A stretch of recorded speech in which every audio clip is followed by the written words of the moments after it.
Hello everyone, good morning. हम लोग social studies में, सोशल साइंस में फर्स्ट चैप्टर पढ़ने जा रहे हैं। मैं इंदुभूषण पांडे।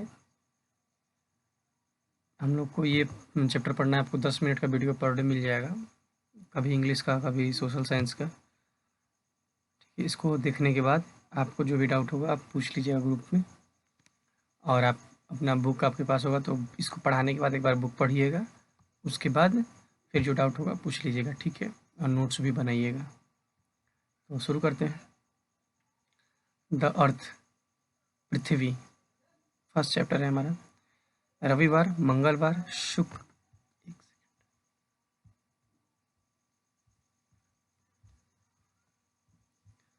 इसको देखिएगा। रविवार, मंगलवार, शुक्रवार, शनिवार are some of the names of the day of the week. ये जो नेम्स हैं, some of the name of the, ये जो रविवार, मंगलवार, शुक्रवार, शनिवार, ये जो नेम है वो हमारे सप्ताह के कुछ नाम हैं। It is interesting to know that these names have been derived from the heavenly bodies. ये जानना बहुत उत्सुकता है या खुशी की बात है, इंटरेस्टेड है। ये जो भी नेम है, जो नेम है कौन? रविवार, मंगलवार, शुक्रवार, शनिवार, ये जो हेवनली बॉडीज होते हैं, जो खगोलीय पार्ट्स होते हैं, उससे डिराइव किए गए हैं, उससे उत्पत्ति हुए हैं। जैसे द सन, जो सन है, जिसको सन हम बोलते हैं, सूरज, उसका मतलब होता है रवि। सन रवि, मार्स मंगल, ठीक है, Venus Shukra, and Saturn Shani are the all heavenly bodies that can be seen from the earth. ये जितने भी हैं ये सब हेवनली बॉडीज हैं, जो खगोलीय बॉडीज हैं, और ये सभी हमारे अर्थ से देखे जा सकते हैं।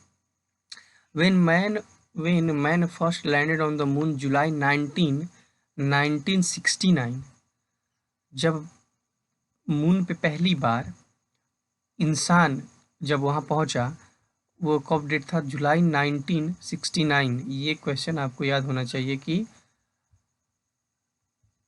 पहली बार मून पे कब कोई गया था? तो जुलाई 1969 में the earth was seen as shining spherical ball. जो अर्थ दिख रहा था, जो पृथ्वी दिख रहा था, एक चमकते गोले की तरह। गोला जो बॉल होता है वो चमकते बॉल की तरह, जो मेला में एक छोटा मोटा बॉल नहीं दिखता है जिसमें लाइट होता है, वो चमकते रहता है, उस तरह का दिख रहा था। The way we see other heavenly bodies, उस तरह से हम दूसरे बॉडीज को अभी देखते हैं। Ordinarily the earth appears flat, जो अर्थ है वो बिल्कुल फ्लैट की तरह है। That is so because we can at any point of time see only a very small part of it. That is so because, जैसे इसका मतलब ये है कि आप अभी जैसे मान लीजिए अभी आप कुदरा हैं, ठीक है, तो कुदरा से आपको कुछ ही पार्ट दिखता होगा। क्योंकि ये जब प्लेन होगा तो प्लेन में कुछ ही पार्ट एक बार में दिख पाता है, ठीक है। तो इसका यही मतलब है, that is so because we can at any point of time see only a very small part of it. जो पृथ्वी अगर जब फ्लैट होगा तो जैसे क्या है कि स्कूल का बहुत बड़ा फील्ड है, ठीक है, बहुत बड़ा फील्ड है, तो हम अगर एक कोने पे खड़े हैं तो हमें कुछ दूर तक ही दिखाई देगा पूरा। अगर बहुत बड़ा फील्ड है तो पूरे लास्ट तक दिखाई नहीं देगा, उसकी बाउंड्री, लास्ट बाउंड्री तक। उसी तरह से तो अर्थ तो बहुत बड़ा है। तो हम जहाँ रहते हैं उसके एक रेंज तक ही, छोटा रेंज तक ही देख पाते हैं, ठीक है। It it it remember that,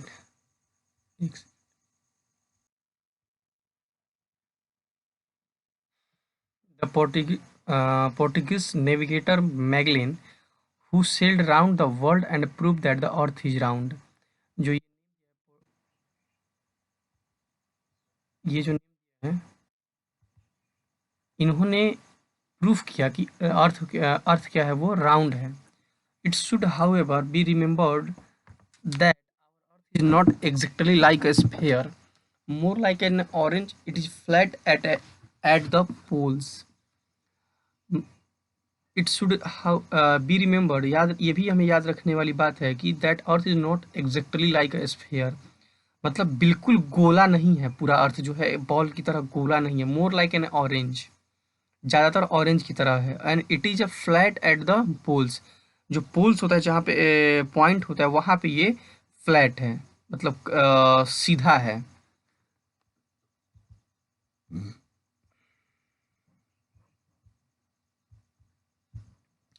We live on the outer layer of the earth called crust, जहाँ पे हम जैसे हर देखिए क्या है कि जैसे बुक है, ठीक है, तो बुक का ऊपर एक कवर होता है, उसके नीचे उसका पेज होता है, उसके नीचे उसका पेज होता है।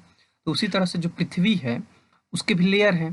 तो जहाँ जिस लेयर पे हम रहते हैं, ठीक है, जिस लेयर पे हम रहते हैं उसको हम क्रस्ट कहते हैं, ठीक। उसको क्या बोलते हैं, उसको क्रस्ट बोलते हैं। और वो क्या होता है, वो आउटर लेयर होता है। We live on the outer layer earth earth called crust. The earth surface is made up of land and water. जो अर्थ का सरफेस है, जो हमारा सरफेस का एरिया है जिस पे हम रहते हैं, वो पानी और लैंड और मिट्टी से बना हुआ है। There are 7 large masses of land called continents. 7 बड़े लैंड के पार्ट हैं जिसको हम कॉन्टिनेंट बोलते हैं, ठीक है। Asia is the largest of them all. इसमें जो सबसे बड़ा है वो एशिया है।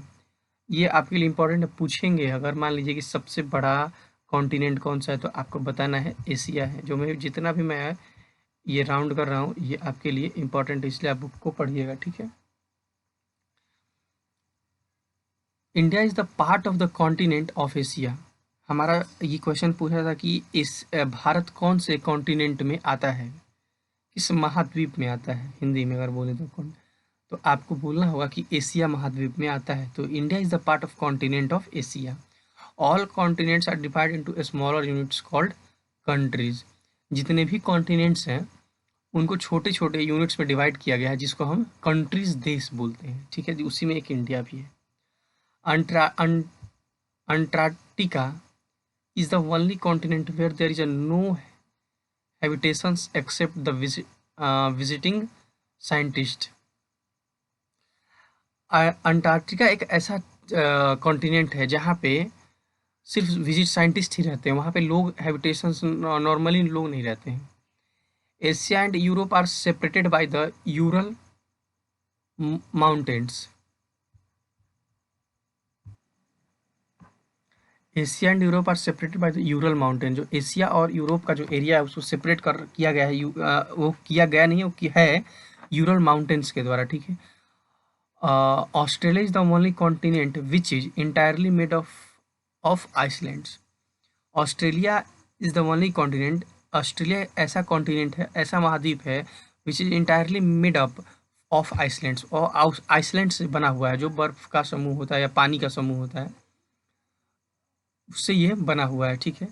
North America and South America are the liked by Central America, sorry linked by Central America. जो नॉर्थ अमेरिका और साउथ अमेरिका वो सेंट्रल अमेरिका के द्वारा लिंक्ड है। Which forms the southern part of the North America. The continent Africa was one time known as the dark continent. Why? एक बार जो the continent Africa, जो Africa का कॉन्टिनेंट था उसको एक बार डार्क कॉन्टिनेंट से बोला गया था। There are the large masses of water on earth called ocean. Ocean अगर पूछा जाए क्या होता है, तो there are the large masses of water on the earth. जो बहुत बड़े समूह में जहाँ पानी अगर हो तो उसको हम ओशन बोलते हैं। One of the them is named after a country. One of them is named after a country which one. The other oceans are the Pacific, Atlantic, Arctic and the Southern Ocean, ठीक है। और भी जो नाम continent sorry ocean के नाम से वो है पैसिफिक, अटलांटिक, आर्कटिक और साउथर्न, ठीक है। उसमें सबसे बड़ा कौन सा है? पैसिफिक, ठीक है। इतनी बातें समझ में आ गई होंगी, तो एक बार में इसको एक 2 मिनट में इसको कंप्लीट कर देते हैं कि हम जहाँ रहते हैं। अच्छा चलिए इसको अब इसका नेक्स्ट पेज अगले चैप्टर में हम अगले वीडियो में पढ़ेंगे, ठीक है। Thanks and happy learning.